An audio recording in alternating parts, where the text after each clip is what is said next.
there's something about time.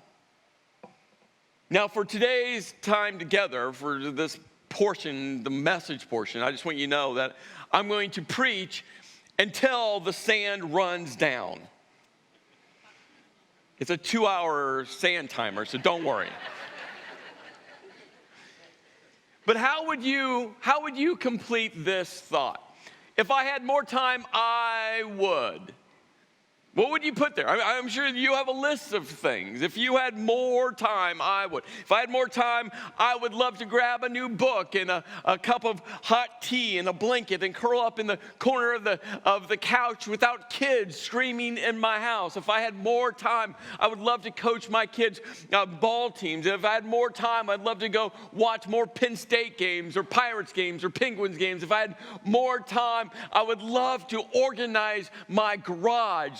Said no one ever. If I had more time, right, I would love to organize my closet or my pantry. If I had more time, I would love to grow my company to reach the goals that I have swirling around in my mind. If I had more time, I'd go out on a date every week with my husband, with my wife. If I had more time, I would. How would you fill in this blank? And here's the thing we get about time. Time is temporary. We get that because we have these short little phrases we say all the time. For instance, we say things like if I had more time, I would. Right? We say things like that, or we say things like time flies. Or we say the older I get, the quicker time clicks on by. But we see the temporary nature of our time. We see it in multiple ways, but one of the ways we see the temporary nature of our time is through the things we buy, our material possessions. I have this pair of shorts that I bought years ago that when I bought them, they were like the perfect color, the perfect press, that had never been worn. And now that pair of shorts in my closet, I call them well ventilated. They have holes everywhere. My wife keeps begging me to throw them out. I'm like, why? They are the most comfortable pair of shorts ever. And she goes, what if someone comes to the door? I'm like, well, I will have to run upstairs and change, right? Our car, one of our cars is a Honda Pilot. We've had it for years and years and years. It has over now 170,000 miles on it. My wife, somewhere along the span of us owning it, named her car. She named her Pippa. So Pippa is getting old. And when the polar vortex came through, I found myself going out to start the car to warm it up because it was like negative whatever degrees outside. And I opened up the door and I sat down in Pippa and I shut the door and I put the key in the ignition. But before I turned it, I said these words out loud. I said, hey, Pippa,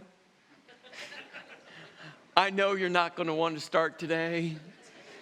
Pippa, I know you do not want us driving you around in this cold. Hey, Pippa, I'm just asking you today, will you start for me? Like, I'm saying these words out loud. I'm like, this is ridiculous, but it might work. And so I went to turn the key over, and I tell you, she did not want to start. She's like, we're not going out today. And I kept turning it, and you heard it go, and all of a sudden she fired it up, and I said out loud, thank you, Pippa. We live to fight another day, right? We see the temporary nature of time in our stuff. We also see the temporary nature of our time in our bodies, right? As time goes by, right, our bodies reflect the temporary nature of our times. I remember years ago, about 15 years ago, I thought my eyesight was going bad. My wife always had horrible eyesight, and so she reveled in the fact that my eyesight was going bad. I was driving down the highway. I looked at a billboard sign. It was blurry. So she quickly called the eye doctor and was like, hey, my husband, his eyesight's going. He needs to come in. And so she loved this moment. We went into the eye doctor together. We sat there, did all the eye tests. He came back in the room with the results, and he looked at me and goes, no, your eyesight's fine. And I was kind of shocked, and Kim was kind of shocked, and we were like, what do you mean it's fine? He goes, your issue is this. Your eyesight's too good. Too good? He's like, great eyesight's 20/20, but you have actually 20/10. Your right eye is so much better than your left eye. It was over-focusing. I looked at Kim, I was like, ha, ha, ha, I have too good of eyesight. Well, she's been patient for 15 years, and last week we're standing in a store, and I've been discerning that at some point I'm going to need reading glasses. And last week we're standing in front of this rack of reading glasses, and she goes, just start with a 1. So I took a 1, I hesitantly put them on my eyes, and I looked at the reading chart, and guess what? I could see it. I was like, no, right? She's like, ha ha, 15 years later, ha ha. I took them off quickly. I mean, with all the pride and arrogance and stubbornness you could imagine in that moment, I put them back on the rack. I'm like, I'm not wearing them. I'm not buying them, not yet. And I walked away. Right? We all see the temporary nature of our time. We know that time flies, that time is ticking by. Over the years, there's been so much research done around in this country, and it's interesting. They focus a lot of the research on people's faith journey. And if you've read any of these studies, any of these reports, across the United States, spirituality and faith is actually, holistically on the decline in all the major areas. It's going down, not going up. It's when it comes to religion and people's tethered to religion, that's a broad category, but it's on the decline. Church engagement, church attendance on the holistic side of churches is on the decline. Now, there's churches like Tri-County Church that we're actually seeing the inverse happen. We're actually growing rapidly. So it's still happening, but holistically across all the churches, right, on the decline. People's engagement with prayer and Bible on the decline. That's why we kicked off this year with 19 for 19. We're wanting to help give simple, great, helpful tools to engage people in their prayer life and reading the Bible, right? Trying to help that incline, not decline. And when it comes to the existence of God, again, on the decline. But there's one key area that's actually on the incline, which is interesting when you look at this one area and you look at all these other major buckets, major categories of spirituality on the decline. There's this one area that's on the incline. And you see in 1972-73, they did a study. And what they found around this one question, this one category, was that 73% of the people believed. And in 2014, they ran a similar study, and that number had increased from 73% of all Americans to 80%. You know what that one area is? The belief of life after death. 80% of all Americans believe in life after death, which is fascinating, especially when you look at these other major areas that are declining, but yet there's something intrinsically wired with us and within us human beings that as we think about our life and the temporary nature of our time and existence here on this earth, that there's something hardwired within us that we believe that, well, life is timeless. Time maybe ends for us here on this earth, but there's an eternity where time will never cease. So this series, kind of the foundational thought that we're just going to be, anchoring to is there's an extraordinary way to live a timeless life. Because if there is eternity that lasts forever, we realize that time isn't temporary. That our time keeps going even past our time here on this earth. Jesus had selected 12 men. The Bible calls them his disciples. They were his friends, his leadership team. But the important part is he handpicked all 12 of them to go on this epic 3-year journey that would continue after he left this earth.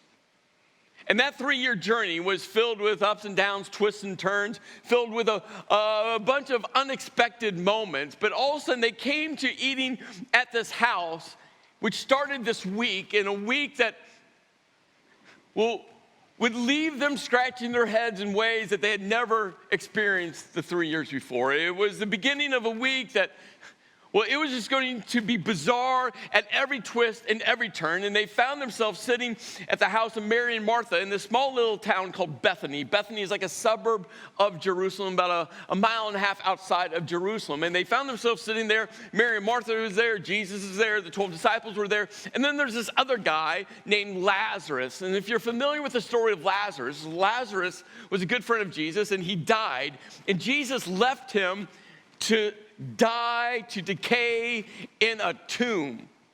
And then Jesus shows up 3 days later, and Lazarus, well, Jesus raises him from the dead. Remember, he was like dead, like stinketh, deadeth. And now Jesus raises him. So Lazarus is still sitting there at this dinner, and I just think that has to be a crazy moment. Like if you're one of the disciples and you witness Lazarus died and then he's back to life, and now you're back, in Bethany, and you're sitting around eating dinner and you're all laughing, having a good time, and you just look over at Lazarus like, man, bro, like, dude, what was that like? Like to be dead 3 days, now you're alive. Like, are you looking forward to dying again? Like I would have so many questions, but they're eating dinner. And then Jesus asked two of them to go get a donkey. And the next day, Jesus rode into Jerusalem on a donkey. And that had to make them scratch their heads because they're expecting Jesus to be this mighty leader, this mighty king, this mighty warrior, this mighty leader to raise up Israel again, to go against Rome, to become a national power again. But yet Jesus didn't choose a horse. He chose a donkey. And as he was riding in, there's a whole crowd of people that were excited. They were celebrating. They were chanting, Hosanna. They were cheering Jesus on. Like you could feel the energy. You could feel the electricity. They wanted to touch Jesus because they had all heard stories about if you just touched him, then maybe you'd be healed. I mean, you could feel that. And the disciples were experiencing all of that as Jesus was riding in. But yet there's a growing group, another crowd of people that, they wanted to see Jesus die. And you could feel the tension between these two groups of people, those who were for Jesus and this group of religious elites that Jesus has flipped the entire religious infrastructure up on its head, and they wanted to see Jesus die. But the week got even more bizarre. The next day, Jesus was in the temple, and he's turning tables over, and I mean, it was chaos, and more people were angry at Jesus, and then he walked by this tree, and he did this weird teaching around a tree. The next day, the tree withered. It's like, what did the tree do to you? Then they found themselves on Thursday night sitting, eating dinner. And a bizarre week that seemed to get more and more bizarre. What happened that night? Well, it would continue the same direction. All of a sudden, Jesus pulls out this pan of water, starts washing their feet, and they're all looking at him like, Jesus, you're our rabbi. You're our spiritual leader. Slaves wash feet. Rabbis don't wash feet. And the more the disciples pushed on Jesus because they didn't want him to wash their feet, the more Jesus pushed back. Then Jesus looked at Judas and said, Judas, go do what you're going to do anyway. And Judas leaves the house to go sell Jesus out.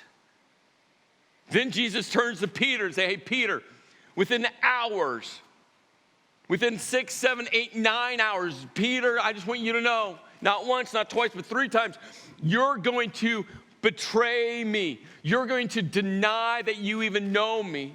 And they looked around the table and say, oh, but all of you, just know that you're going to have your own denial as well. Can you feel that? Can you sense that? And after this bizarre week couldn't get any more bizarre, Jesus said, do not let your hearts be troubled. And I think for every disciple sitting there, they're like, not be troubled, Jesus. Jesus, do you know what this entire week has been like? Not be troubled. What are you thinking? Jesus, you've been talking about that your life is going to end, not be troubled. 3 years ago, we left everything, and we have no idea what's happening now. Jesus says, well, you believe in God. You trust in God. You have faith in God. Believe also in me. Trust also in me. Have faith also in me. Can you imagine Peter sitting there after he's just been called out? I think Jesus kind of paused and looked at Peter and was like, yeah, Peter, you're not going to have faith in me, and you're not going to believe in me, and you're not going to trust in me in just a few hours. But Peter, I want you to know, I understand. But after that moment, you need to believe, you need to trust, you need to have faith. And what seems like a disconnected Nick's thought, well, connects intrinsically to what Jesus says here. You see, Jesus said, in my Father's house, well, it has many rooms. Now, I don't know your faith tradition, how you were raised, what version of the Bible, but maybe you've read these words or seen these words. Instead of the word rooms, it was the word mansions. Maybe every time you've thought about heaven or my Father's house, heaven, you've equated it to the mansion up in the sky. Maybe you've actually used those words like, yeah, God's building for me a mansion in the sky. And there's something about that word image that's powerful, right? We would all love to live in a mansion. Have you ever walked through a mansion before? And you walk through like that house structure and you're like, this is amazing. I would love to have a house with 10 bathrooms. That would be epic. Except for cleaning them, that would not be, right? But there's something about that thought of like, man, I would love to have a house that looked like, I would love to have a house with that many rooms. I would love a house like that. And so many times when we talk about heaven, right, it gets tethered to this one Bible translation of this word that was used, mansions. And this is kind of, well, the idea around mansions is actually like supported in a way through some other words in the Bible. John, one of the disciples who was sitting around that table that night, getting his feet washed, well, late in life, he got this vision about what's to come. It's found in the book of Revelation. And the book of Revelation is fascinating because it's all futuristic of what's to come. And John's using human experiences and human words to describe this eternal vision. And so towards the end of Revelation, he's actually seeing heaven, what heaven's going to look like. And these are some of his, again, through his experience here on earth, he's trying to describe what he sees. And this is what he sees. It's shown with the glory of God, and its brilliance was like that of a very precious jewel, like a jasper, clear as crystal. The wall was made of jasper, and the city of pure gold, as pure as glass. And I think about that line. Right? I've seen gold before, but to try to understand what pure gold, as pure as glass looks like, right? Like that image is just like captivating. The foundations of the city walls were decorated with every kind of precious stone. The 12 gates were 12 pearls, each gate made of a single pearl.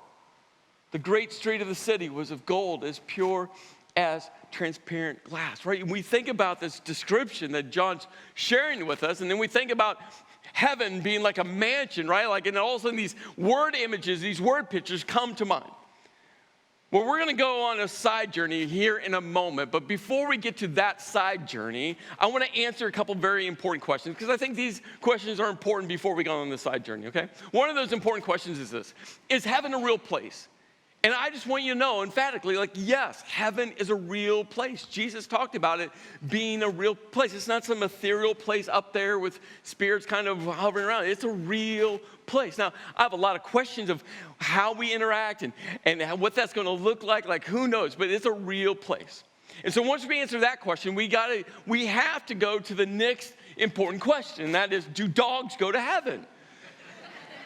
And we know the answer. We all know the answer. The answer is yes.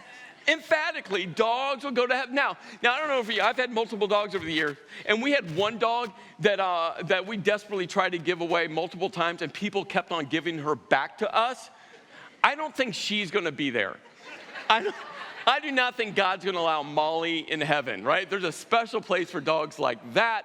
But no, every other dog's going to be there, which, now that we've answered that question, right, you're all wondering, there's another question, right? There's another question we have to ask. Do cats go to heaven? And emphatically, that is no. It's in the Bible there. It's somewhere. You know, God's like, I created them once. They have no place up here. I'm joking. Yes, cats will be there. That's not my definition of heaven, by the way. Like fur everywhere and, okay, yeah, cats will be there. I believe though, right? God's creation is going to be part of heaven, right? It's a real place and his creation. Now, again, I don't know how we're all going to interact and what that's going to look like, but, right, his creation is going to be part of this timeless eternity. Now, like I said, we're going to go on this side journey because this is important to understand what Jesus was saying. Because Jesus said, in my Father's house has many rooms. Sometimes it's translated mansions, and so many times we think about heaven, we think about mansions. So how did we get to this word mansions? How did we get to this word picture mansion? How did some of the Bible translations use the word mansions? Again, the side journey, and I'm going to try, I hope I make it clear so you can stay with me on the side journey, but it's important to understand how we get to where we get and how to get back to what the Bible is really saying, okay? So, in etymology, the study of words, it's fascinating because over thousands of years, right, words have shifted and morphed and evolved. Like we all get that. Just in our lifetime, we have new words. Like the phrase Bitcoin. What was Bitcoin 20 years ago? Like, who knows, right? But people are investing in it now. We see in our lifetime how words come and how words morph and shape. And so etymology is a study of words. And here's a great example that I think will help us understand this word rooms. So here's the example. There's something in etymology called cognates.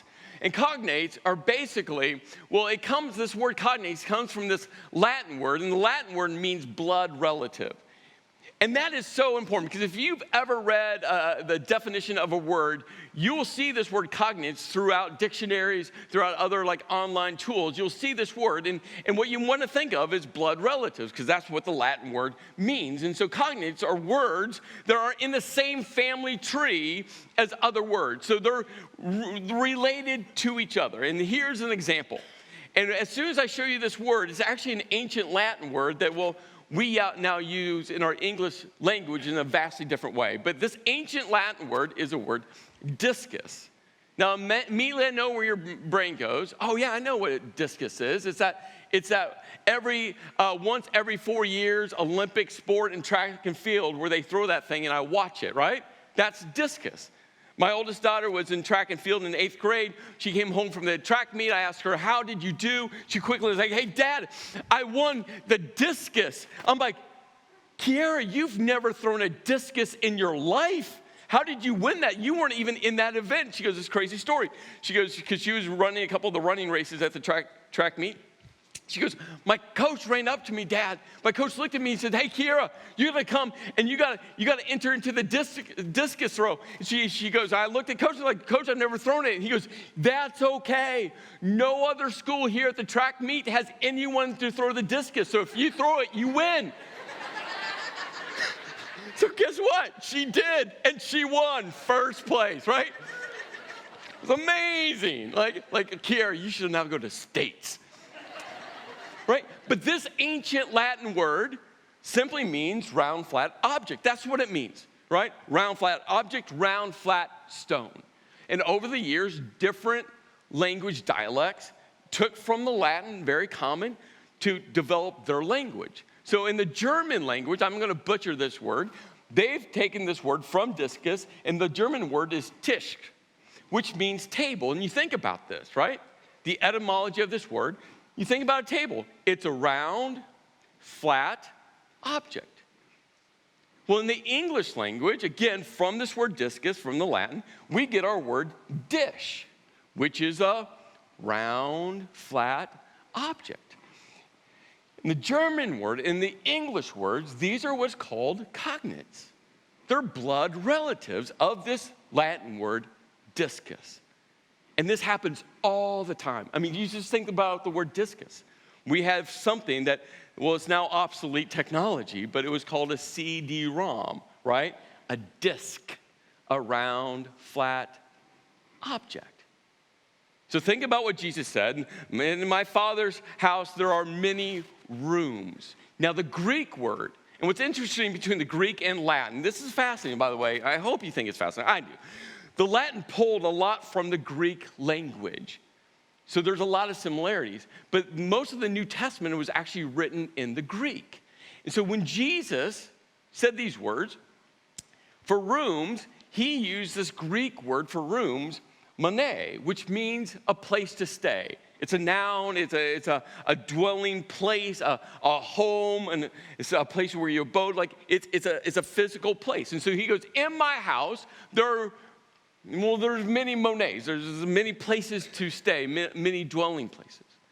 Well, the cognate of monet is a verb, and the verb is this word, meno, which means to remain, to stay, to dwell. And both of these words, again, cognates, blood relatives, they all get tethered to this other ancient word that means to stay.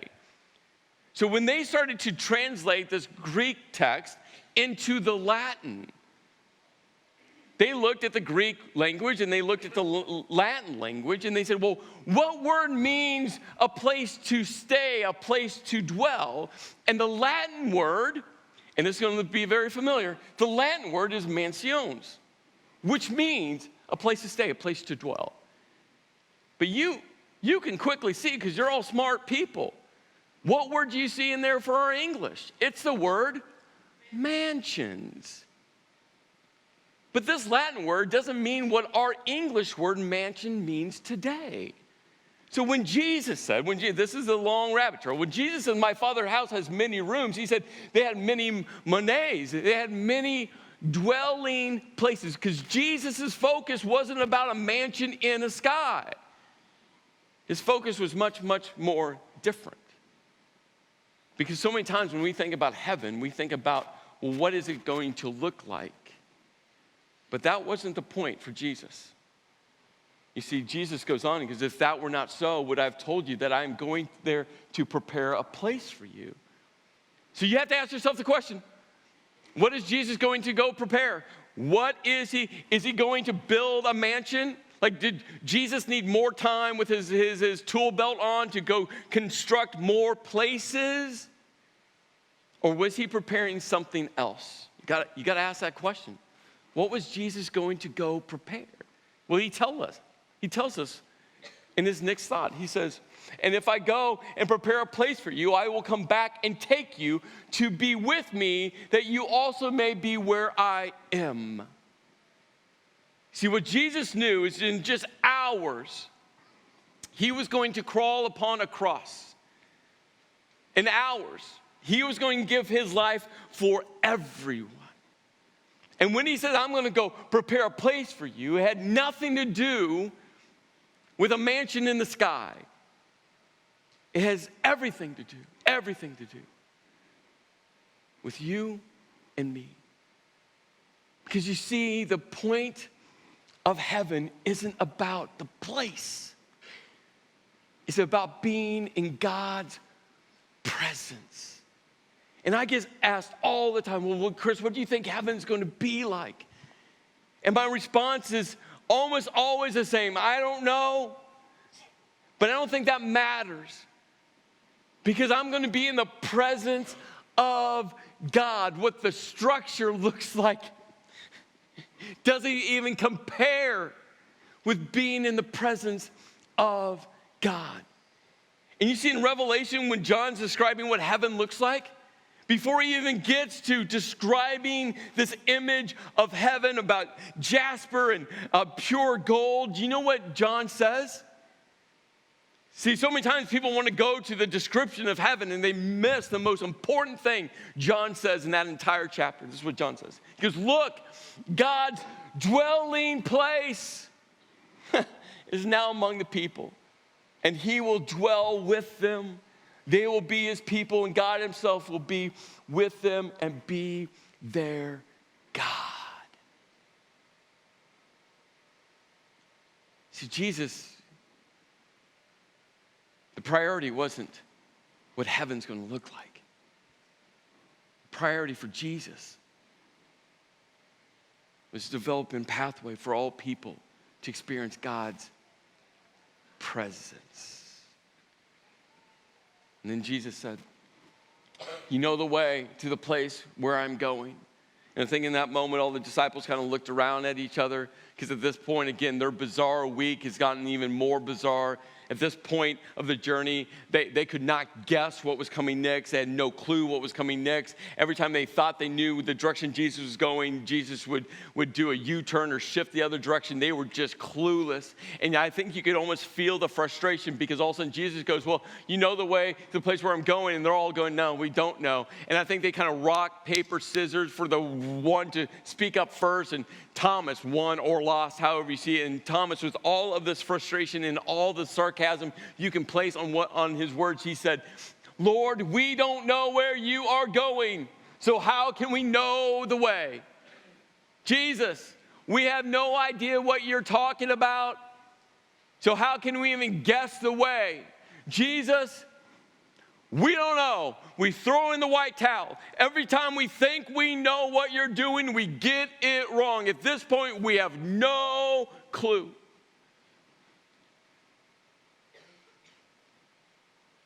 And Jesus looked at all of them and said, I am the way, and I am the truth, and I am the life, and no one comes to the Father except through me.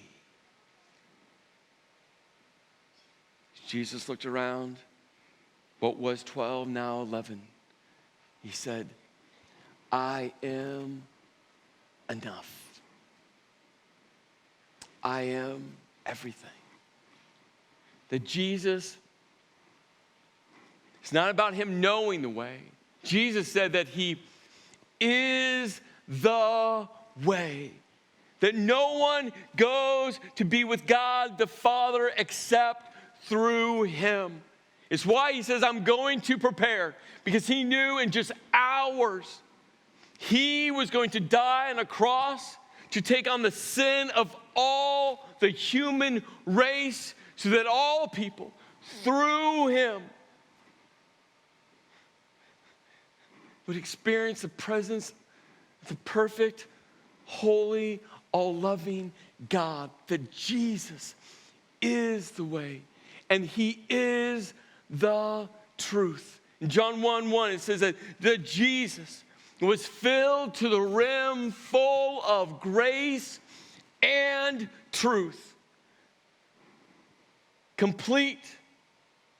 And when you think about that, grace says it's okay not to be okay. But truth says it's not okay to stay there. Truth says you're broken. Grace says you're forgiven. Truth says you are a sinner. Grace says, yeah, but that's wiped clean.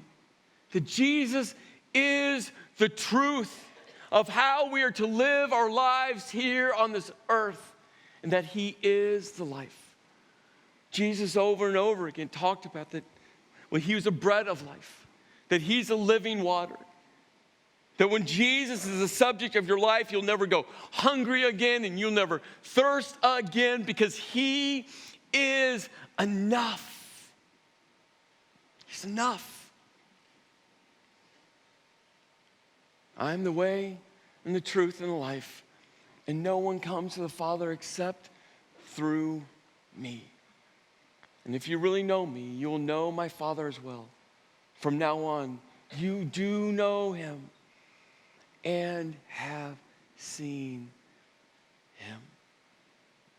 So let me ask you the most important question I could ever ask you.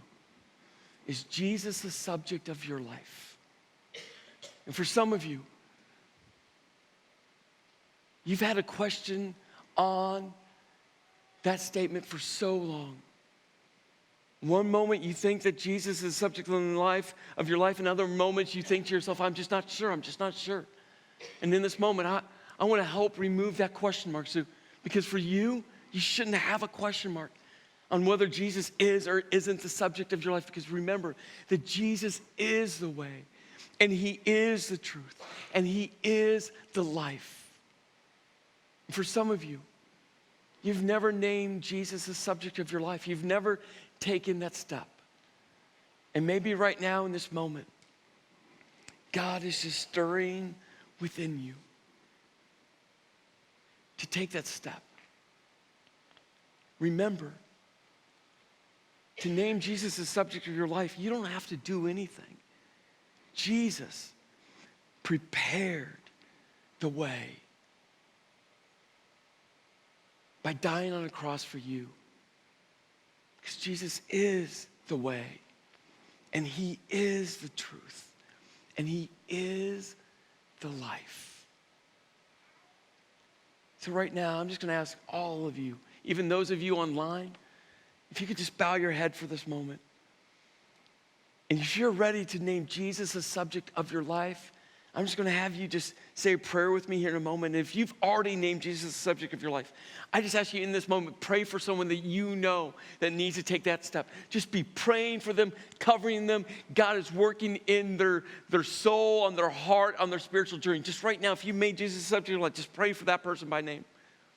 But for those of you ready to take that step, just pray with me. Remember, Jesus paid it all for you.